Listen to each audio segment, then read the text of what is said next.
Bismillahirrahmanirrahim. Alhamdulillahirabbil alamin wa bihi nasta'in wa la umuri dunya waddin wa ala alihi wa sahbihi ajma'in. Amma ba'd. Hibati rahimakumullah jami'an. Hari ini kita melanjutkan hadis-hadis Nabi sallallahu alaihi wasallam. Kita bersyukur kepada Allah Subhanahu wa taala masih diberikan kesempatan untuk membaca dan mentadabburi hadis-hadis Nabi sallallahu alaihi wasallam. Kita masih di bab roja. Hadis ke 300 atau 435 di bab ini 24. Qala mu'allif rahimahullahu jami'an wa an Anas radhiyallahu anhu qala jaa rajulun ila an-nabiy sallallahu alaihi wasallam faqala ya Rasulullah asabtu haddan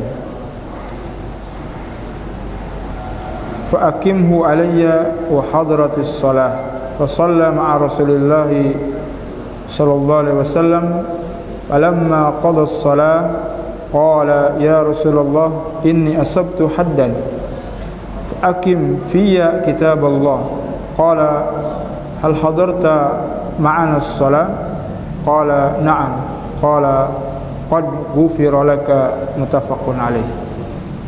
Wa qaluhu asabtu haddan ma'nahu ma'siyatan tujibu ta'jiz wa laysa al-muradu al-hadd asy-syar'i al-haqiqi ka hadd az-zina wal khamr wa ghairihima fa inna hadhihi al-hududa la tasqutu bis-salah wa la yajuzu lil imami tarkuha.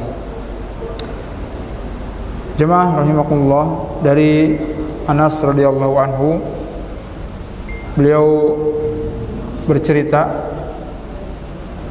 ada seorang yang datang kepada Rasulullah sallallahu alaihi wasallam dan berkata, wahai Rasulullah, asabtu haddan, aku berbuat maksiat, aku melakukan maksiat yang aku harus dihukum, ya, melakukan maksiatan yang menyebabkan hukuman. Aqimhu alayya, maka ya tunaikanlah, hukumlah aku. Wa hadratis shalah, kemudian tibalah waktu salat. Ya, salatnya tidak diceritakan waktu salat apa, zuhur atau asar. Fa shalla ma'a Rasulillah sallallahu alaihi wasallam falamma qada as-salah, kemudian ya Rasulullah sallallahu alaihi wasallam belum menjawab. Ya, berpaling. Biasanya Rasulullah kalau ada seorang yang mengikrarkan dirinya melakukan dosa, beliau berpaling, tidak menjawab. Kemudian Rasulullah sallallahu alaihi wasallam salat dan sahabat ini pun salat. Falamma qada as-salah, setelah selesai salat, dia mendatangi lagi, ya Rasulullah, ini asabtu haddan, aku melakukan dosa, berbuat dosa. Fa aqim fiyya kitab Allah, maka hukumlah aku sesuai Al-Qur'an, sesuai kitabullah. Qala hal hadarta ma'ana shalah, Rasulullah sallallahu alaihi wasallam bertanya, apakah engkau melakukan salat bersama kami? Qala na'am qala qad ghufira laka muttafaqun alaih. Kalau begitu, ya, kata sahabat tersebut, ya, maka Rasulullah mengatakan dosamu telah diampuni. Hadis ini dari Anas, beliau bercerita tentang seorang yang melaporkan dirinya melakukan dosa. Menurut beliau, dosa yang menyebabkan hukuman, dosa yang mendapatkan pendidikan atau hukuman sesuai dari imam atau dari Nabi sallallahu alaihi wasallam, tetapi bukan, sebagian mengatakan dosanya tidak seperti dosa zina atau dosa membunuh yang ada hudud syar'i yang kita kenal. misalnya berzina yang muhson itu dirajam. Kalau zina goer muhson itu dicambuk. Atau mencuri dipotong tangannya ketika mencapai nisab. Atau membunuh dengan syarat-syaratnya terpenuhi dikisos ya. Rasulullah pun tidak bertanya ya. Dan ini diantara ya pelajaran yang kita ambil ya, Rasulullah SAW tidak bertanya kepada orang tersebut ya, sehingga ketika sahabat ini tidak melaporkan dosa apa yang dia lakukan, Rasulullah tidak bertanya, tidak perlu ditanya, dikorek apa yang kau lakukan ya. Sehingga datanglah konsekuensi ketika seorang tidak memberikan keterangan apa yang dilakukan, tidak perlu dilakukan hukuman. Tapi kalau sudah jelas ikrar sebagaimana sahabiah atau sahabat yang lainnya melaporkan dosanya dirinya berzina, ikrar ya, walaupun Rasulullah menundanya sampai melahirkan, setelah disapi baru dirajam.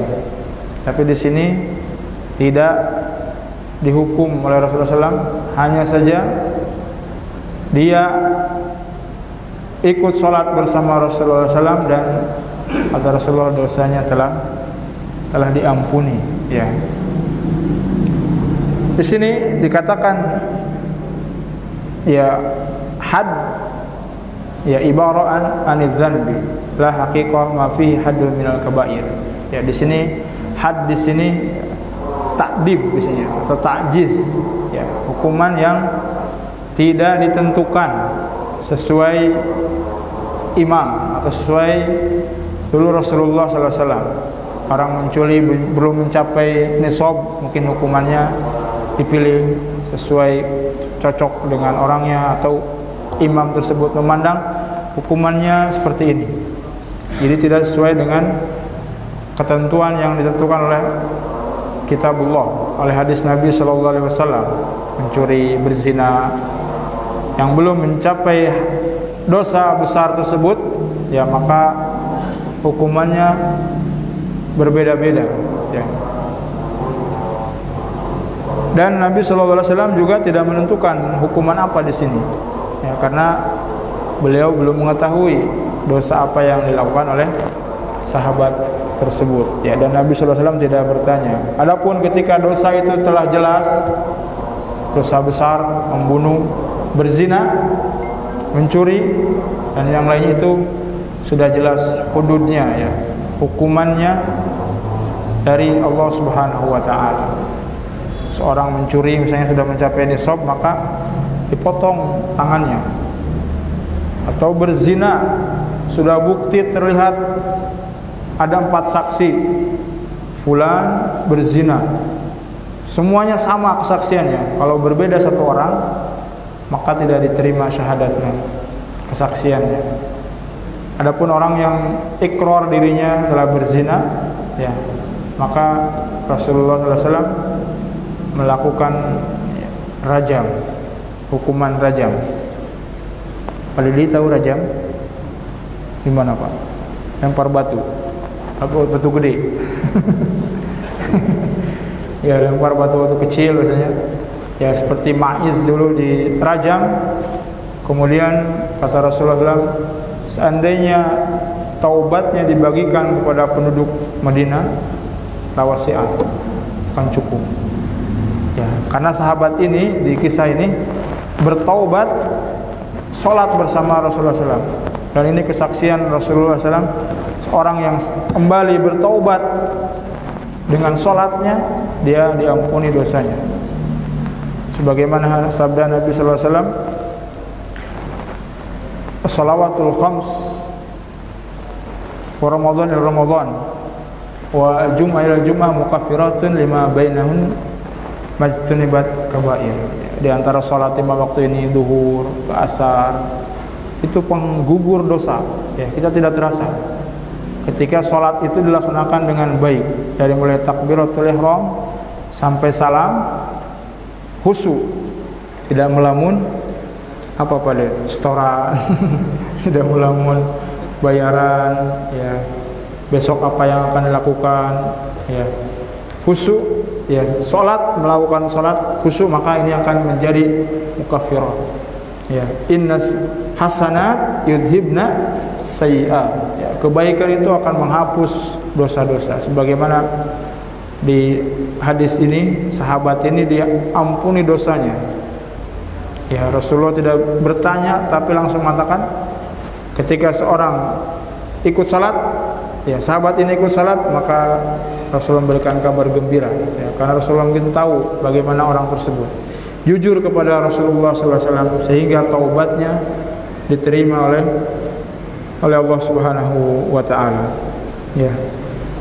Di hadis ini menjelaskan bagaimana rahmat Allah Subhanahu wa taala kepada hambanya, dan Allah Subhanahu wa taala menerima taubat seseorang ketika dia tulus kembali bertaubat, maka Allah Subhanahu wa taala menerima taubatnya. Sebagaimana kisah Ma'iz, kisah orang yang membunuh 100 orang, kisah orang yang kembali kepada Allah Subhanahu wa taala, sahabat-sahabat Nabi sallallahu alaihi wasallam, Ka'ab bin Malik yang taubat kepada Rasulullah SAW, kepada Allah Subhanahu wa taala, ya, diterima taubatnya karena ketulusan hatinya, ya, dan melaksanakan kebaikan. Juga di hadis ini bagaimana salat penggugur dosa. Ya, ketika seorang melakukan salat, terasa dosanya berguguran, sebagaimana Rasulullah SAW mengatakan, ketika engkau dari rumah berwudu kemudian melakukan salat, maka itu akan menghapus dosa, ya, menghapus dosa-dosa seorang ketika dia melakukan salat dengan khusyuk. Dan juga Allah Subhanahu wa taala mengatakan, walladzina idza fa'alu fahishatan aw dzalamu anfusahum dzakarullaha fastaghfiru lidzunubihim wa may yaghfiru dzunuba illallah wa lam yusirru ala ma fa'alu wa hum ya'lamun. Ya, dan orang-orang yang melakukan keburukan dan melakukan kezaliman, yang menzalimi diri mereka, kemudian mereka mengingat Allah Subhanahu wa taala dan minta ampunan kepada Allah Subhanahu wa taala, ya, maka Allah Subhanahu wa taala mengampuni dosa mereka. Ya. Tidak ada yang mengampuni dosa kecuali Allah Subhanahu wa taala. Dan juga Allah Subhanahu wa taala menawarkan orang-orang untuk bertaubat, afala yatubuna ilallah wa yastaghfiruna. Ya. Qul li ibadiyalladzina asrafu ala anfusihim la taqnatu min rahmatillah. Ya, katakanlah bagi orang-orang yang melampaui batas, ya, kembalilah kepada Allah Subhanahu wa taala. Ya, kita ditawarkan, diajak oleh Allah Subhanahu wa taala untuk bertaubat kepada Allah Subhanahu wa taala, ya, untuk mendapatkan ampunan. Sebagaimana Allah Subhanahu wa taala juga mengatakan, wa tubu ilallahi jami'an ayyuhal mu'minuna la'allakum tuflihun, dan bertaubatlah kalian wahai orang-orang mukmin sekalian, ya, dan Allah Subhanahu wa taala, ya, agar kalian mendapatkan kesuksesan, agar kalian berbahagia, ya, di dunia dan di akhirat. Ya, mudah-mudahan kita diberikan taufik oleh Allah Subhanahu wa taala ketika melakukan dosa untuk kembali bertaubat kepada Allah Subhanahu wa taala, dosa apapun itu. Ketika orang yang kafir taubat dari kufurnya, atau orang muslim bertaubat dari maksiatnya, Allah akan mengampuni dosanya. Akan mengampuni dosanya, akan menghapuskan dosa-dosa yang dia lakukan. Kita ingat bagaimana Allah Subhanahu wa taala rahmatnya mengelimuti segala sesuatu. Ya, rahmat Allah Subhanahu wa taala sangat luas. Mungkin ini saja yang bisa disampaikan. Mudah-mudahan kita diberikan kemudahan, taufik oleh Allah Subhanahu wa taala untuk bertaubat dan melakukan kebaikan di sisa umur kita. Ya. Subhanakallah bihamdik, asyhadu an la ilaha illa anta, astaghfiruka wa atubu ilaik. Assalamualaikum warahmatullahi wabarakatuh.